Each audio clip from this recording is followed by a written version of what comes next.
I've been back. Today's Friday. I have been officially back from Europe for 1 week.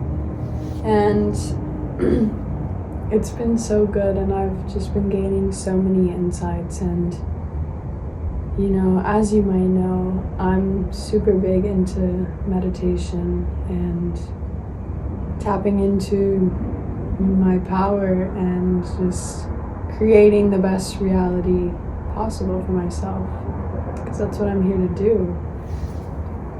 And I've been listening to this audiobook by Neville Goddard, and it's called Feeling is the Secret. It's like a 50-minute listen. I've listened to it so many times now, but he just talks about how my allergies in Arizona are just, that's one thing I have been dealing with since I've been back. It was a horrible cough. I was fine in Europe for 3 months as soon as I get back. But Neville, he talks about feeling is the secret. And we've all heard that your thoughts create your reality. And for the longest time, I believed that. And there is truth in that. But it is truly how you feel about what you're thinking. And I was supposed to work at an art modeling session today. And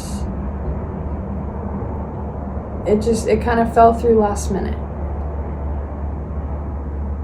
And my thoughts around it were, well, damn, I kind of wanted to do that, I wanted to receive that money, But then I'm sitting out here this morning and meditating and realizing my thoughts may have been saying that. But the way I was feeling was, no, I don't want to do that. I don't want to sit there all day, because it's 8:30 a.m. to 4 p.m. just sitting there. You go, you get an hour-long break. And I love art modeling. I did it for months, but I haven't done it in months. And I set this up just one session before I came back, because I was going to be in Arizona, and it just didn't work out. But I'm realizing it's because of how I was truly feeling around it. I didn't want to do it. I did not enjoy sitting there for 7.5 hours staring at a wall just for a quick check. That's not even that much, So it's just like, it's really interesting, because I'm noticing the thoughts around the things that are happening, but also the feelings around the things that are happening. Like, I was supposed to record a podcast with my friend Dev yesterday, and I'm thinking about how excited I am, and I miss Dev, and it'll be a great podcast, but I'm feeling I kind of just want to spend alone time. I haven't been alone in a while, so what happens? He reschedules. And in my mind, at first, I'm like, well, what the fuck? This episode goes out Monday, but then I'm realizing now, in a way, I was asking for that, because I was feeling that way. I was feeling like I wanted alone time, so I got alone time. So, it's becoming aware of it, and then actually recognizing the feelings around the things that are happening in your life. That's a deeper awareness of it. And then being able to control that. That's whenever the magic starts to happen. That's whenever you start to manifest literally everything that you fucking want. Everything. And so I've just been, the last 2 hours, I've just been sitting out here listening to that book, meditating, journaling, feeling into what I want, and recognizing so much just from where I was at 3 months ago before I went to Europe, and everything that I learned from being there. Like, my desires have changed. My state of being has changed. The way I receive abundance has evolved. And I feel like that's another reason why this art modeling didn't work out. I have just evolved my way of receiving beyond that. And I still love art modeling, but I don't want to do it anymore.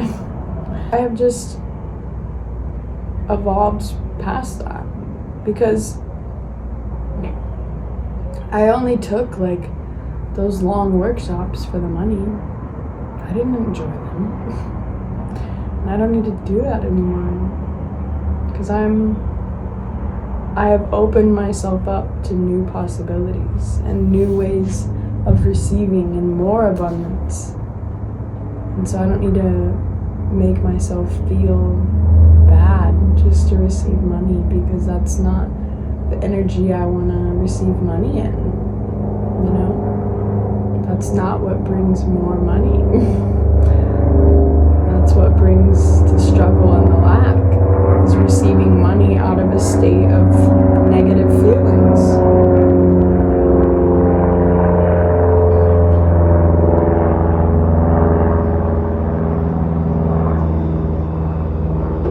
So it's interesting. But I love it. Like, I have been super big into meditation recently, and you know, for me it was always journaling, and I still journal, but now I'm at a different level of my consciousness and just awareness that meditation is more powerful. And it always has been, but I just wasn't at that level yet. And now that I am, just craving to meditate and craving to just be in that feeling and in that state, it's so beautiful. Now, like, I get it. I truly get it. And you know, I read this book a few years ago by Sadhguru, called The Inner Engineering. I'm pretty sure that's what it was. Like, something about the life of a yogi. But and I want to read this again now that I'm like in this new state. But he would just talk about how he'd go into this meditative state for days on end. And you know, like, I understood it to a degree, but I just still questioned how that was possible, you know? And like, I have never done that. Like, I've meditated for like maybe 2 hours max. Maybe 3, I don't know. Well, I guess when I did the art modeling, I meditated for like 7.5 hours, because I'm just sitting there thinking. And I'm always thinking about something positive too, so I guess 7.5 hours, but like days on end, it's insane. But like, I get it now. I get it. Because like, if you're just in that state, I feel like the whole point, there's so many like points of life and there's so many perspectives on it, but like, that's a big one, is just, you know, feeling into your abundant self, feeling into your power within, and staying connected to that source within you, staying connected to the divine. And what better way to do that than going into a deep meditation for 10 days? You know, it's crazy.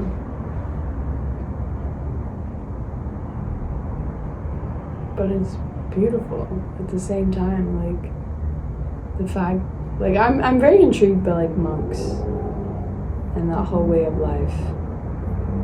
I don't think I could ever do it, just because, I have a lot of creative passions as well. And I enjoy modeling and acting, But maybe that'll change in the future. I don't know. But I don't know if I could ever see myself becoming a monk. Well, I guess I can't anyway. I'd be a nun. I don't want to be a nun.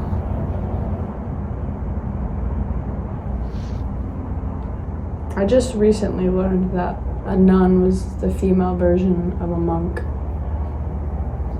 Because if you think about it, there's no female monks, because they're nuns. Now I get it. But I feel like when I think of nuns, I think of them in like a church setting.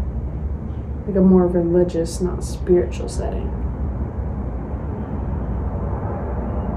Because I feel like that's how they're portrayed.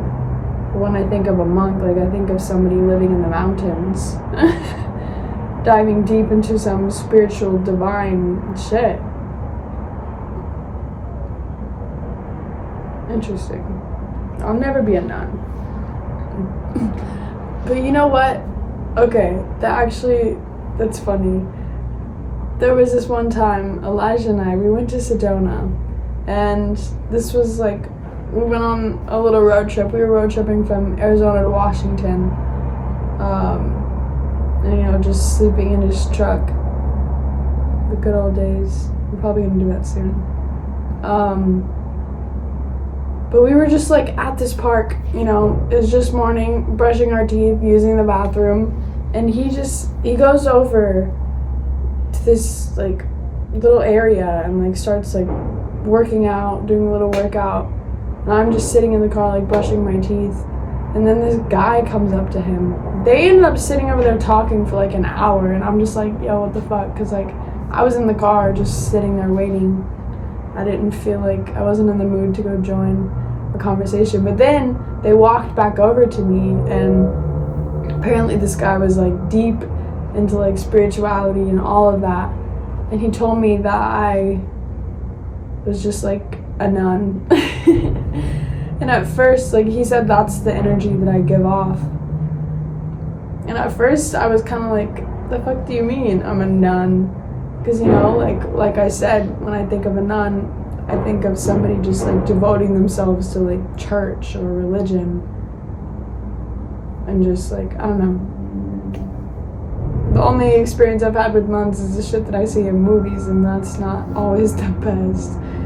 So I was confused when he said that, but now that I'm realizing a nun is just a female version of a monk, I get it.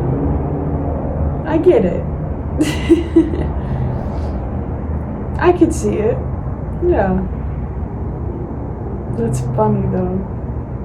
Because that was almost a year ago. And that just came to me. Told me I was a nun. It's funny.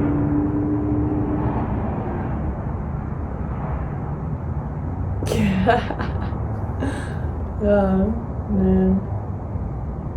But it's just like, life is interesting.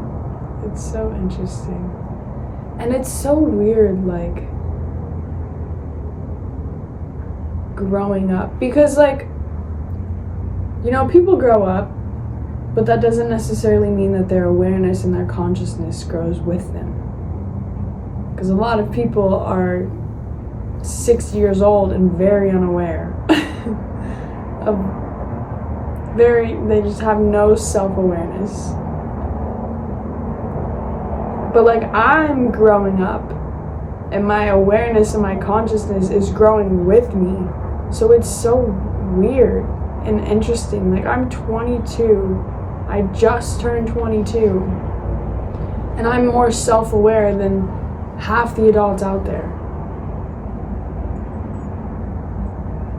So it's just like interesting, because like on one side I'm still very young. To some people I'm still viewed as a child, and like I don't have a whole lot of life experience with this specific life. But then on the other side, I'm like deep in spirituality and understanding the mind, and I'm very self-aware, and I'm constantly healing and like letting go of old beliefs and patterns, and like helping my mom heal and releasing generational trauma. So it's like put those two together and it's very interesting. It's so interesting. Being a 22-year-old that's healing generational trauma and manifesting our best fucking life. But that's how it should be. Like, we should all be doing this before we're in our 20s. Like, this whole depiction that we have of life of, oh, you're a dumb teenager, you're just gonna have fun and, you know, fuck shit up, and then you're in your 20s and you're gonna party, and that's when you're just figuring yourself out and you don't know what you want to do, and then your 30s and maybe you're still living like your 20s, or you have like your foundation build, and then it just continues to grow, and then into your 40s and 50s you're so established, and maybe you're trying something new, or maybe you're just finding what you're really passionate about, and then you're just building on that. Like, that's great to a degree, but like, we could be so much more evolved than that. If we were all just more self-aware and on a different level of consciousness, like, you could be manifesting your dream life by the time you're fucking 5 years old. Maybe even before that, because you're coming into this world as just such pure energy and consciousness, and you're not limited or blocked by anything. Like, you create your reality from the moment you're born. And a lot of people will disagree with that, but like I was saying in the beginning of this, like, your feelings are what create your reality. Babies have feelings. It's an interesting perspective, but I like it. Because we 100% can be more evolved than what we are, in the sense of the timeline of our lives. Like, why do you have to wait until you're 25 to be a successful business person and have everything that you want, or 30s or 40s? Like, why can't I have that when I'm 10 years old? Who says don't know? Who says I'm not smart enough? Maybe I don't understand the language, but you don't always have to communicate with language. You know, people don't need to understand you. That doesn't mean you're less capable. Like, look at all of the young kids. Like, I saw a post the other day of this 17-year-old who just got her like bachelor's degree. It's about believing in your kid and not limiting them based on your own limiting beliefs. Your kid is a way more powerful than you think. Those young, we all are. We're all more powerful than we think. Like, there shouldn't be a timeline for any of that, for creation. Like, there's no timeline for creation. When it comes to creation, time doesn't exist. It just is.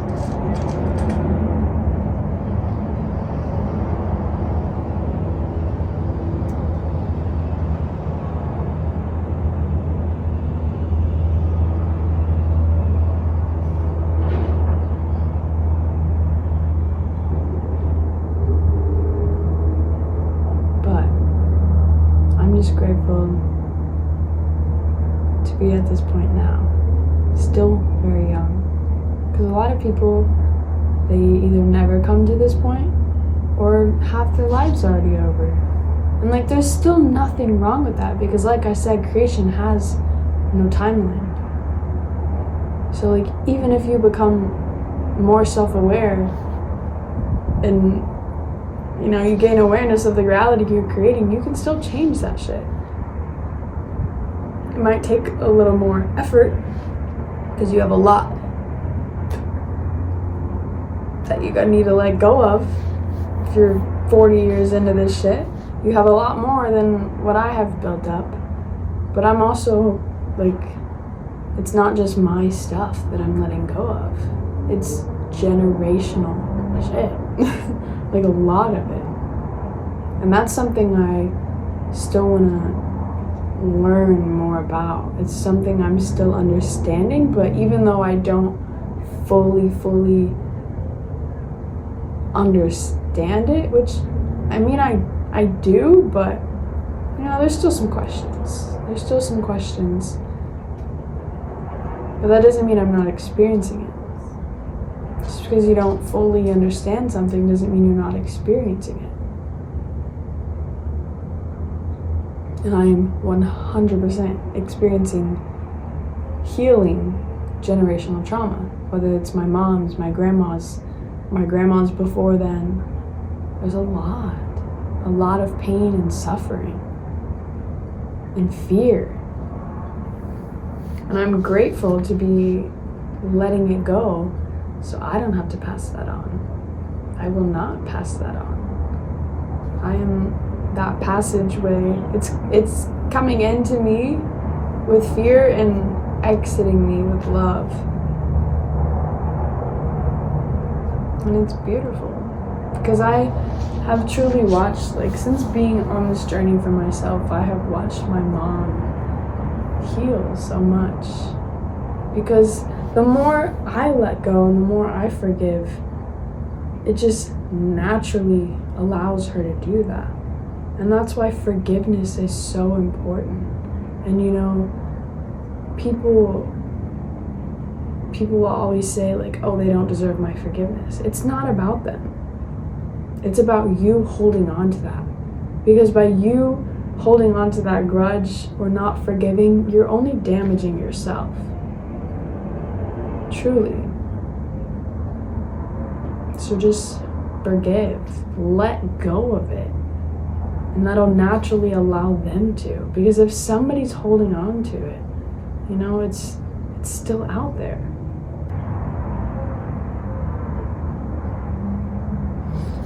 What a beautiful day. It's a beautiful life.